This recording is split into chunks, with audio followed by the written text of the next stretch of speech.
ओम श्री गणेशाय नमः। ओम नमो भगवते वासुदेवाय। हरे कृष्णा कृष्ण कृष्णा हरे हरे, हरे राम राम राम हरे हरे। तव्हां सभिनी हरि भक्तन के नमस्ते। प्यारा भक्तों, ही कथा पाण गुरु कृपा से हासिल करे रहा आयूं।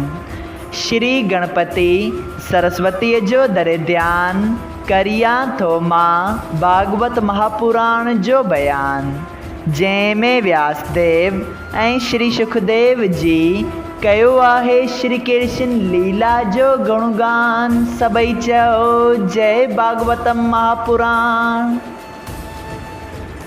प्यारा भक्तों, कल कथा में पाण श्रीमद् भागवत महापुराण साहिब जे 11 स्कंद जे 6 अध्याय में ॾिठो त श्री श्याम सुंदर जी सभिनी यदुवंशियन के ब्राह्मणन जे श्राप खां बचाइण वास्ते ईअं चवनि था त तव्हां प्रभास क्षेत्र ॾांहुं वञी उते स्नान दान ऐं पुण्य वग़ैरह कयो। लेकिन हक़ीक़त त इहा आहे त भॻवान स्वयं सभिनी यदुवंशियन के नाश करे पृथ्वीअ जो बोझो लाहिणु चाहिनि था।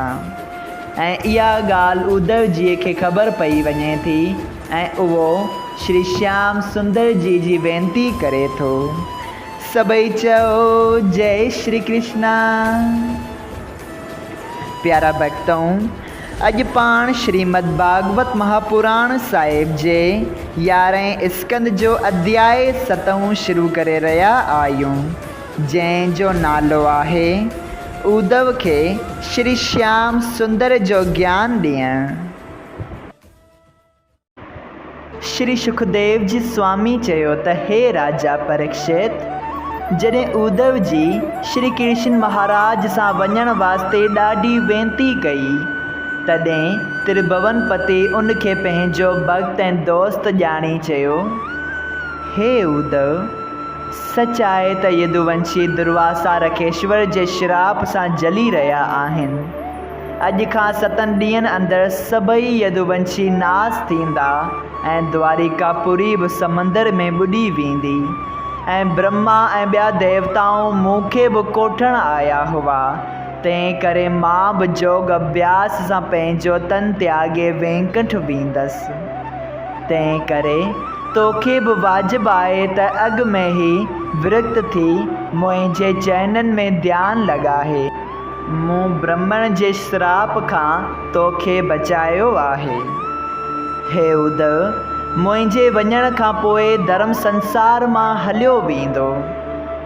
प्यारा भक्तों, इहा ॻाल्हि ॿुधी उद्धव रोई चयो, हे जगतपति, मूं ज्ञान पाइण खां सवाइ संसारी माया छॾी त विरक्त थियण मां कहिड़ो फ़ाइदो थियो।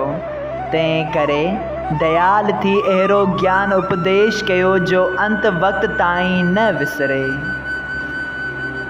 इहा ॻाल्हि उद्धव जी ॿुधी द्वारिका नाथ चयो त हे उद्धव, संसार में जेके तूं ॾिसी ऐं ॿुधी थो सो सभु कूड़ो वहिंवार सम्झ। पंहिंजो मन मुंहिंजे चइननि में लॻा। जॾहिं तूं संसारी विषय जा नाश थियण वारी आहे, तंहिं सां प्रेम टोरे ऐं सचे मन सां मुंहिंजे अविनाशी रूप जो ध्यानु कंदे, तॾहिं तोखे मुंहिंजी माया कदाचित बि असरु न कंदी।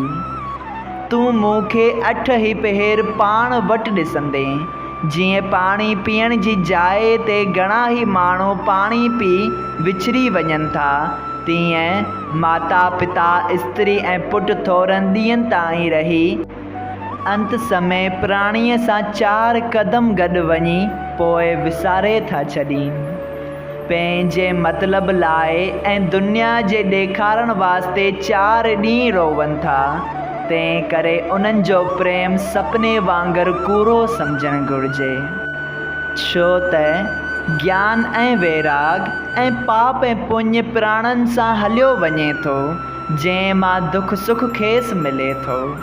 तंहिं करे आदमीअ खे घुरिजे त 8 ई पहर पंहिंजो मरण यादि रखी बुरनि कमनि खां पासो कंदो रहे त मन महासमंदर में टुबी हणी टोल लही ऐं सभिनी जर चेतन में पंहिंजो प्रकाश हिकु जहिड़ो सम्झी कंहिं बि जीव खे दुख न ॾिए। जीअं राति ॾींहुं फिरनि था तीअं संसार में पैदा हुअण ऐं मरण जी गत ॼाण। जीव खे इहा ॻाल्हि सम्झणु मुश्किल आहे त मूं खे मरण खां पोइ कहिड़ी जूण में जनमु मिलंदो। प्यारा भक्तों, इहो ज्ञान ॿुधी उद्धव वेनती कई त हे वेंकटनाथ अंतर्यामी, स्त्री ऐं औलाद जे मोह छॾे विरक्त थियणु ॾाढो कठिन आहे। तंहिं करे मूं अज्ञानीअ ते दयाल थी का संहिंजी तजवीज़ अहिड़ी ॿुधायो जंहिं में संसारी माया छॾे तव्हांजे चरणनि में भक्ति पैदा थिए ऐं मूंखे ज्ञान रूपी ॿेड़ीअ ते विहारे भवसागर पार लंघाए छॾियो। सभई चयो जय श्री कृष्णा।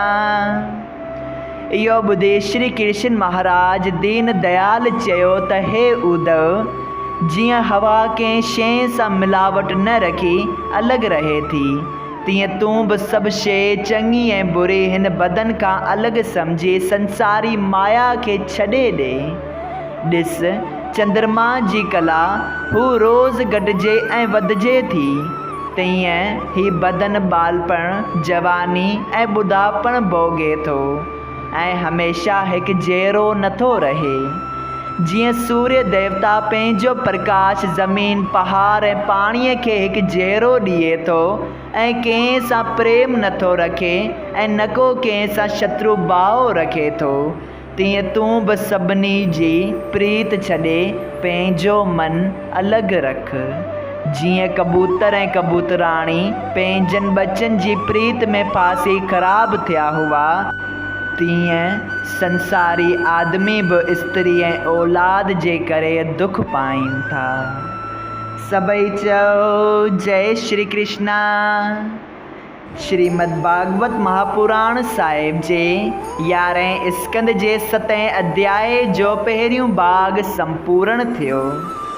अगरि तव्हां सभिनी हरि भक्तनि खे हिन कथा मां लाभ हासिल थियो हुजे त कृपया हिन कथा खे ॿियनि हरि भक्तनि सां शेयर कजो त उन्हनि जो बि भलो थिए ऐं तव्हांजो बि भलो थिए। सभई चयो जय सिया राम। राधे राधे।